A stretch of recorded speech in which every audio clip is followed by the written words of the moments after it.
ജെൻഡറിനെ സംബന്ധിച്ച് ഒരുപാട് സംശയങ്ങൾ നിങ്ങൾക്കുണ്ടാകും. നിങ്ങൾ കരുതിയിരിക്കുന്നത് പല കാര്യങ്ങളും ശരിയായിട്ടില്ല. കാരണം എന്താണ്? ഇതാരും നമ്മളോട് പറഞ്ഞു തരുന്നില്ല, പഠിപ്പിക്കുന്നില്ല. പിന്നെ അടക്കവും നമ്മൾ ജനിച്ച് നമുക്ക് പ്രായപൂർത്തിയാകുന്ന, പ്രത്യേകിച്ച് സ്ത്രീകൾ നമ്മുടെ നാട്ടിൽ ജനിച്ച് പ്രായപൂർത്തിയായി കഴിഞ്ഞാൽ അതിന് പ്രായപൂർത്തിയാകുന്നതിന് മുമ്പ് തന്നെ അടക്കവും ഒതുക്കവും പഠിപ്പിച്ചു കൊടുക്കണം. ലിംഗപരമായിട്ടുള്ള അടക്കവും ഒതുക്കവും അതെങ്ങനെ വേണം. ഈ പുരുഷന്മാർക്ക് അടക്കം ഒതുക്കം ഇല്ല കേട്ടോ, അങ്ങനെ ഒരു ക്ലാസ് അവർക്കില്ല. ഞങ്ങളോടൊന്നും ആരും പഠിപ്പിച്ചു തന്നിട്ടില്ല. എന്താ ഏറ്റവും കൂടുതൽ അതിക്രമം സ്ത്രീകൾക്ക് നേരെ നടത്തുന്നത് പുരുഷന്മാരാണ്. സമൂഹത്തിൽ സ്ത്രീകൾ പുരുഷന്മാർക്കെതിരെ നടത്തുന്ന അതിക്രമം 2% തുലവും കുറവാണ്, വളരെ കുറവാണ്. കമ്പയർ ചെയ്ത് നോക്കുമ്പോൾ പുരുഷന്മാർ സ്ത്രീകൾക്ക് നേരെ നടത്തുന്ന അതിക്രമം ഒരു 100 ആണെങ്കിൽ സ്ത്രീകൾ പുരുഷന്മാർക്കെതിരെ നടത്തുന്ന അതിക്രമം 5 ആയിരിക്കും. അതാണ് തോത്. അപ്പോൾ അങ്ങനെ വരുമ്പോൾ നമ്മൾ അഡ്രസ്സ് ചെയ്യേണ്ടത് വലിയ വിപത്തിനെയാണെന്നുള്ളത് കൊണ്ട് തന്നെയാണ് ഇതിന് ഇത്രയും പ്രാധാന്യം കൊടുക്കുന്നത്. പക്ഷെ ഇവിടെ ബോധവൽക്കരണത്തിൻ്റെ ഒരു പ്രത്യേകത എന്താണെന്ന് വെച്ച് കഴിഞ്ഞാൽ നമ്മൾ ഈ അതിക്രമം നേരിടുന്നവർ വീണ്ടും വീണ്ടും ബോധവൽക്കരിച്ചുകൊണ്ടിരിക്കുക. നമ്മൾ വീണ്ടും വീണ്ടും സ്ത്രീകളോട് പറയുകയാണ് എങ്ങനെ അതിക്രമം നേരിടാതെ ഇരിക്കാം. വളരെ എളുപ്പം അതിക്രമം നടത്തുന്നതിന് ബോധവൽക്കരിച്ചാൽ പോരെ.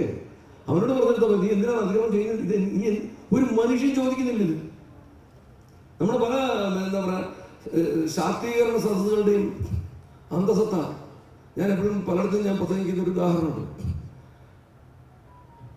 ഞാൻ സാങ്കല്പിക്കുകയാണ്, എൻ്റെ കാര്യം തന്നെ പറഞ്ഞാൽ എൻ്റെ കുഴപ്പമില്ലല്ലോ. ഞാൻ അമ്പലമുഖി താമസിക്കുന്നു. അമ്പലമുഖിൻ്റെ നടയിൽ വൈകുന്നേരം 7:30 ഞാൻ നിൽക്കുന്നു. മദ്യപിച്ച് പോകുന്ന എനിക്കാണെന്ന് കൂട്ടുക. അങ്ങനെയൊന്നും സംഭവിക്കില്ല, അങ്ങനെയൊന്നും ചെയ്യാറില്ല. എന്നാലും ഞാൻ എൻ്റെ കാര്യം പറയാൻ വേറെ ആരുടെ ഉത്തരം പറയണല്ലേ. ഒരാൾ വന്ന് ഈ കൂട്ടത്തിരിക്കുന്ന ഒരാൾ വന്നു, സാർ നമസ്കാരം സാർ, ഞാൻ ഇന്നലെ ആ ക്ലാസ്സിലുണ്ടായിരുന്ന ആളാണ് സാർ, ഞാൻ ഒരു ഒറ്റ അടി വെക്കുന്നതൊക്കെ. അയാൾ ചോദിക്കുന്നു എന്തിനാ സാർ അങ്ങനെ തല്ലി? അപ്പം ഞാൻ ഒരു അടിയും കൂടെ കൊടുക്കുന്നു. അയാൾ ആടി കണ്ടും മേടിച്ച് വീട്ടിൽ പോകണം. അങ്ങനെ 5 ദിവസം തുറന്ന് 7:30 മണിക്ക് വൈകുന്നേരം.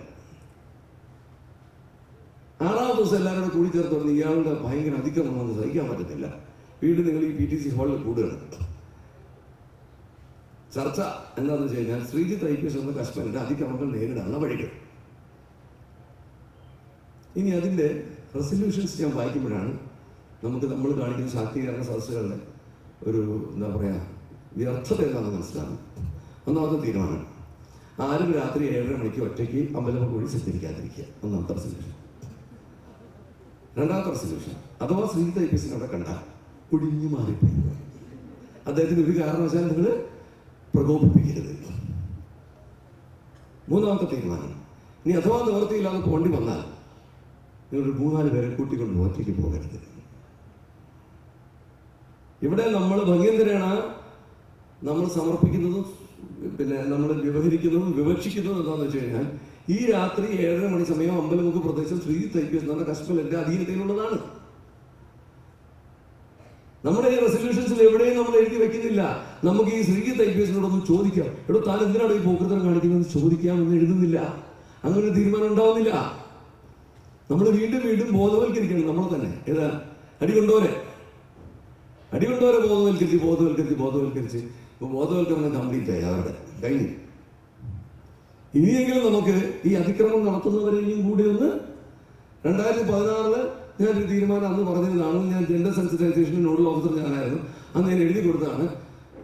ഇനി സ്ത്രീകളെ ജെൻഡർ സെൻസിറ്റൈസേഷൻ നടത്തുന്നത് നമുക്ക് നിർത്തിയിട്ട് പുരുഷന്മാരുടെ സ്കൂളുകളിൽ പോയി സുഹൃത്തുക്കളെ താങ്കൾ ആണ് ഏതോ സാഹചര്യത്തിൽ താങ്കളിൽ ആരോ ആണ് സ്ത്രീകളുടെ അഭിമാനം ലംഘിക്കുന്നത്. ഇനി മുതൽ സ്ത്രീകളുടെ അഭിമാനം ലംഘിക്കരുത്. അതാണ് ഞാൻ ആദ്യം നിന്നോട് നിങ്ങൾ ബലാത്സംഗം ചെയ്യുന്നത് നിർത്തിയോ. ബലാത്സംഗം ചെയ്ത് നിർത്തണമെങ്കിൽ ബലാത്സംഗം ചെയ്യുന്ന പ്രതികളായിട്ടുള്ള ആൾക്കാർ അവരിൽ ഓരോരുത്തരും വിശ്വസിക്കുന്ന ഒരുപാട് മൂല്യങ്ങളുണ്ട്. ആ മൂല്യങ്ങളിൽ നിന്നും മാറി ചിന്തിക്കാൻ നമ്മൾ പഠിക്കണം. ഒന്ന്, ഏറ്റവും പ്രധാനപ്പെട്ടതാണ് രാത്രി സ്ത്രീകൾക്കുള്ളതല്ല. 2, മാതാപിതാക്കൾ ചിലർ പറയില്ലേ ഇവിടെ ആരുടെങ്കിലും കയ്യിൽ നേപ്പിച്ചിട്ടുകൊണ്ട് എനിക്ക് കണ്ണടയ്ക്കാമെന്ന്. അങ്ങനെയുള്ള മാതാപിതാക്കൾ ബലാത്സംഗക്കാരാണ്, ആ മൂല്യങ്ങൾ പങ്കുവെക്കുന്നവരാണ്. ഇനി മേലാൽ അങ്ങനെ ആരും പറയില്ല എന്ന് തീരുമാനിക്കണം. 3, വിവാഹം കഴിപ്പിച്ച് കൊടുത്തിട്ട് ആ കുടുംബം നിലനിർത്തേണ്ട ഉത്തരവാദിത്വം മുഴുവൻ സ്ത്രീയുടെ ചുമലിൽ ഇരിക്കുന്നു എന്നുള്ള സങ്കല്പം തെറ്റാണ്. സങ്കല്പം സ്ത്രീയുടെ ചുമലിൽ എത്ര തണ്ടിരിക്കുന്നു അത്രയും തന്നെ പുരുഷന്റെ ചുമലിലും ഉണ്ട്. പുരുഷന്റെയും കൂടെ ഉത്തരവാദിത്തമാണ്.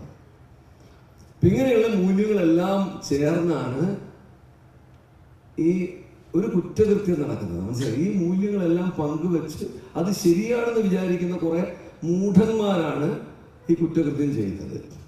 അപ്പോൾ മൂഢന്മാരല്ലാത്ത നിങ്ങൾ എന്ത് ചെയ്യണം? ആ മൂഢന്മാരുടെ മൂല്യങ്ങൾ മാറ്റാവുന്ന രീതിയിൽ നിങ്ങളുടെ മൂല്യങ്ങൾ നിങ്ങൾ മാറ്റി കാണിക്കണ്ടേ? ആ പരിവർത്തനത്തിന് തുടക്കമാണ് നമുക്ക് നിർഭയ ദിശ.